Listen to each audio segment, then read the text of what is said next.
नमस्कार दोस्तों, स्वागत है आप सबका क्राइम डायरीज़ में। आज की कहानी की शुरुआत करने से पहले एक सवाल। अगर आपकी आंखों के सामने सब सामान्य दिखे लेकिन हवा में मौत घूम रही हो, तो क्या आप उसे पहचान पाएंगे?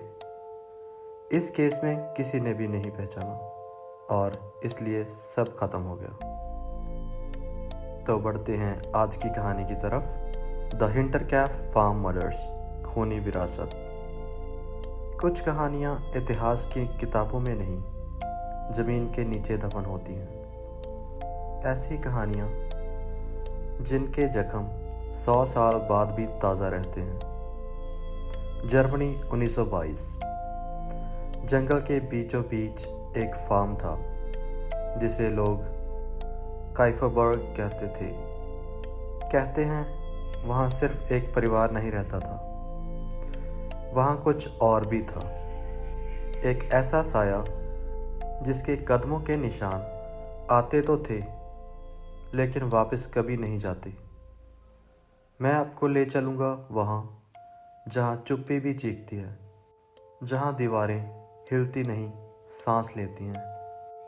यह कहानी है उस फार्म की आखिरी रात की, उस रात की जब मौत अंदर थी और जिंदगी बाहर।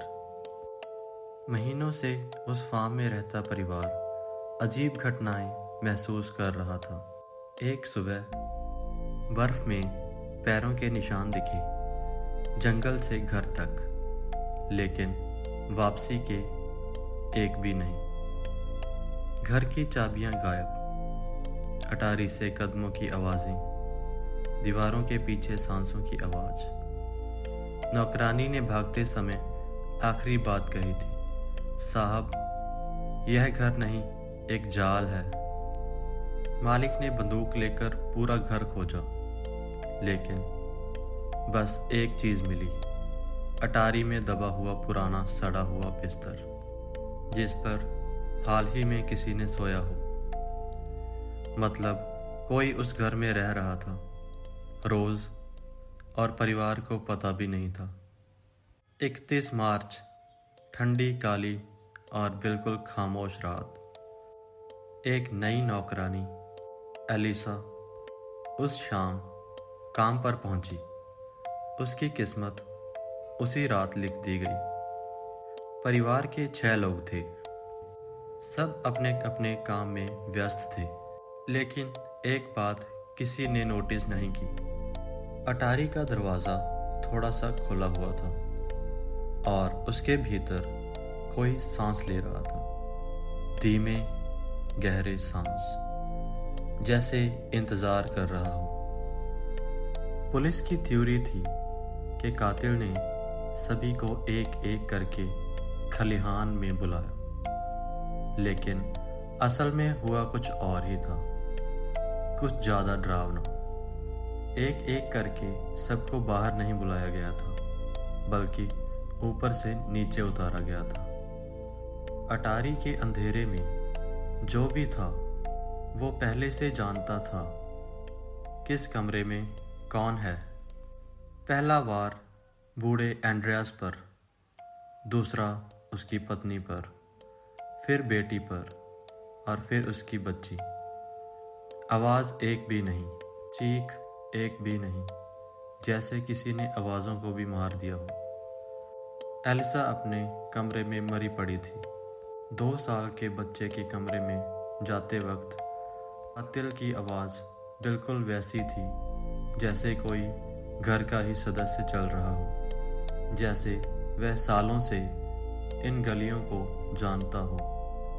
कत्ल के बाद कातिल भागा नहीं, बल्कि वह 4 दिन तक वहीं रहा, लाशों के पास, उसी बिस्तर पर सोया जहां बच्चा मरा था।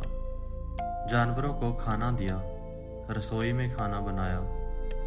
पड़ोसियों ने चिमनी का धुआं देखा, उन्हें लगा परिवार जिंदा है, लेकिन असल में वह अंदर था।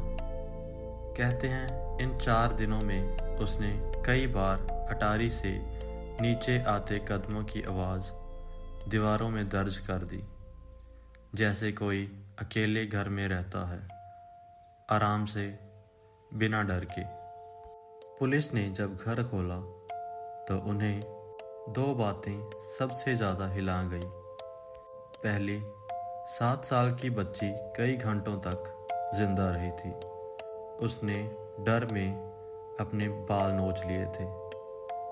दूसरी, अटारी में एक पुराना डायरी पन्ना मिला जिस पर लिखा था, मैं यहाँ 3 महीने से हूँ, उन्हें पता नहीं, पर मैं इन्हें जानता हूँ। यह डायरी कभी भी परिवार की नहीं थी और न ही किसी पड़ोसी की।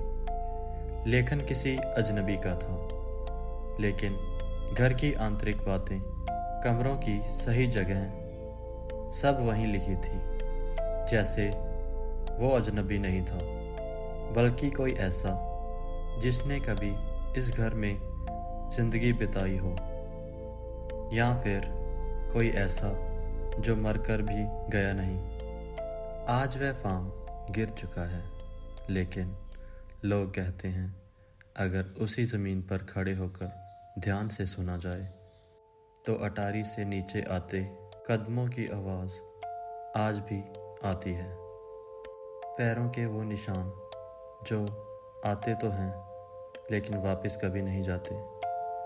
अगर आपकी भी कोई अटारी है तो एक बार देख लीजिएगा, वहाँ कोई सांस तो नहीं ले रहा। तो यह था वो केस जिसका सच आज भी दीवारों में कैद है। अगर आप यहाँ तक सुनकर भी शांत बैठे हैं तो आप बाकियों से अलग हैं। मैं इटाची सिद्धू, और अगली कहानी तक अंधेरों से सावधान रहिए। अगर कहानी पसंद आई हो तो लाइक, सब्सक्राइब और शेयर कीजिए। तब तक के लिए धन्यवाद।